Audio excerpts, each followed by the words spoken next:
Wow, may ganto-ganto rin pala dito. Isa.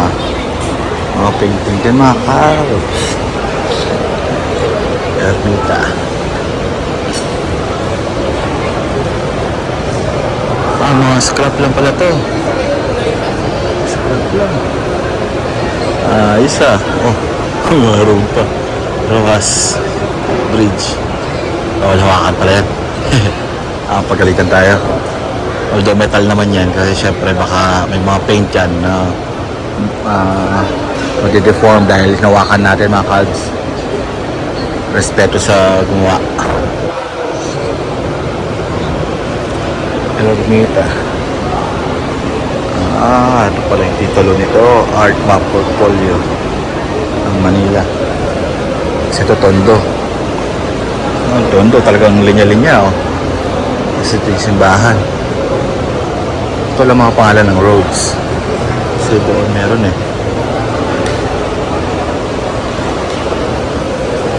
ito malupit. Noong mga panahon ko nag-aaral ko ng college mga kalbs, dito kami lagi nagtatambay kasi mga school program namin, yung mga assignment kami, may mga nagawa kaming maliit na thesis. Normally, ang concept namin karamihan yan, Intramuros, Bigan, ang laging pinapasyalan namin kasi yun nga, kasi nga dahil sa ancient na design, yung makita mo talaga native ng bansa natin mga kalbs. Tsaka maganda mamasyal dyan mga kalbs, presko. Dahil sa kung saan yung mga tambayan ng mga tambayan ng yung dating pinagtataguan ng mga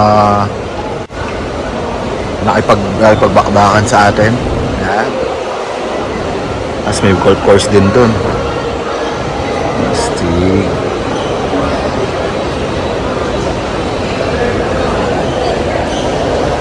Ito naman is Binondo. Dahil mga kals kompleto Binondo, San Nicolas. Hindi ko alam to San Nicolas ito. So ang parte kaya ito ng yung mga gamit ko na doon mga kals, sana hindi mawala. Ito Quiapo.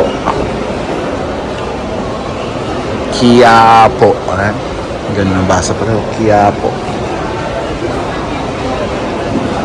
Galing Pandakan yan, mga alam ko to. Santa Ana, Santa Mesa. Yan, dito ako tumira nung nag-aaral ako sa may PUP. Saan nga ba yung school namin dito? Saan yung alma mater ko pala dito?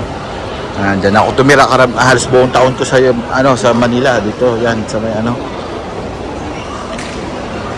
tignan ko gamit ko. Kunin ko muna pala mga kalbs, saglit lang. A few moments later. Ito muna tayo. Ito Sampaloc. Maliit lang talaga yung Sampaloc. Ayan. Dito rin ako tumira mga kalbs. Nung mga unang panahon ko, pangalawang beses na pala. Ito, pangalawang area ko sa Manila. Ito, unang area ko Mandaluyong. Yung sa may Barangka. Tapos tumira ako ng Sampaloc. Yung sa may malapit sa Bustillos. Ewan ko lang kung saan siya dito sa mapa. Ayan. Then, yun nga, sa may Santa Mesa na ako, Dares. Santa Mesa, yung sa may boundary papuntang San Juan. Yan, doon ako halos tumira kasi para malapit na sa school noong time na yun dahil third year, fourth year, yung mga kasagsaga na ng mga plates nun, mga thesis. Ito Santa Ana, hindi ako familiar masyado pero alam ko rin naman na Santa Ana. San Miguel, hindi ba Bulacan ng San Miguel? Saan ba to? San Andres, yan, alam ko to, San Andres Bukid. Pinapasyalan namin na tropa noon dito yun. Port area, yan, napunta ako ng port area nung time na kumuha naman ako ng may inutusan ako na bumili na sasakyan dito sa Manila noon. Tapos ako ang nagdala sa port area para i-travel yon going to Palawan. Yan, yung binili sasakyan nila dito noon, yung cargo truck, parang ganon. Paco, yan, papasyalan ko rin yan. Malate, yan, tambayan namin. Napasyala namin dati sa mga tropa ko sa Pampanga noon. Dito sila nagtatrabaho sa may Malate, sa may Aristotle. Aristocrat pala, Aristocrat. Ayan, ito. Astig. Ayun na nakalagay. Please do not touch. Respect sa mga gumawa. Galing. Mga scrap lang mga kalbs. Puro mga scrap lang. Bakal, pintura, kung ano-ano mga maliliit na metal or wire. Tapos pininturahan lang nila, ayun no, mga ganyan no. Mga pin-pin. Yung mga scrap lang, galing. Ito rin, mga scrap lang din. Ay, mga bakal. Meron pa sa likod. Ano kaya sa likod? Ito yung mapa ng Manila.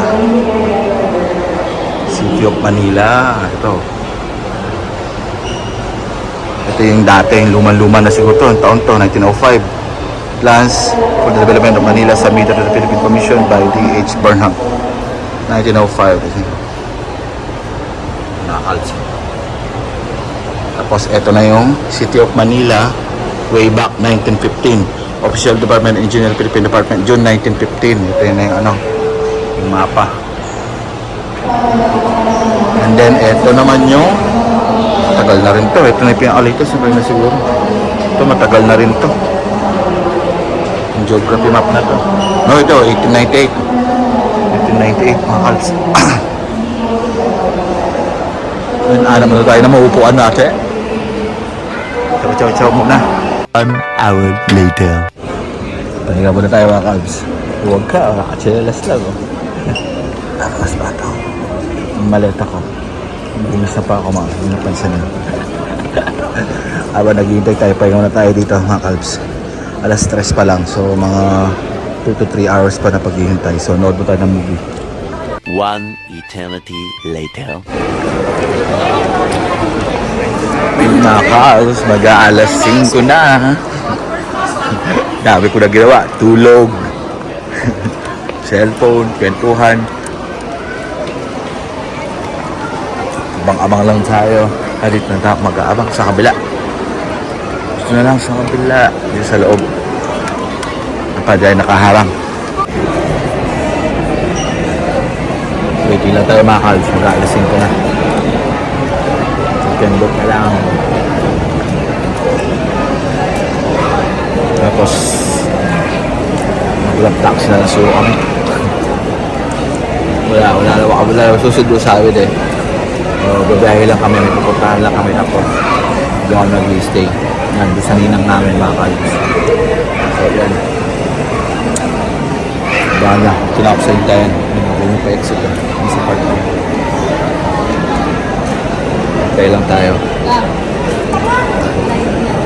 So, tagal natin naghintay. Baka siguro 5 oras din yung paghintay natin. Sulit naman yan. Pagdating yung mga guys. Para makalala nyo rin siya mga kalbs. So, yun muna. At ako ay nag-charge. Low bat na rin yung cellphone ko.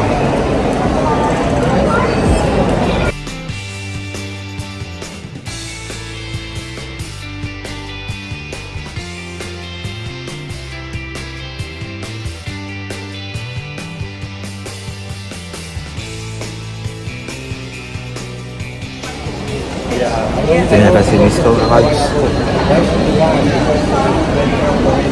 Natalang na siya na exit eh. Message na siya. Palabas na yun siguro. Tayo natin.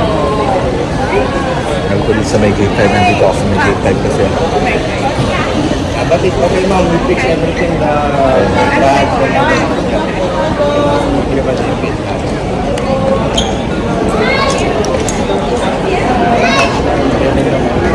Bukas sa mata ko eh. Hindi ko nakikita yung malayo. Hindi ko lang sa may unang nakikita ko.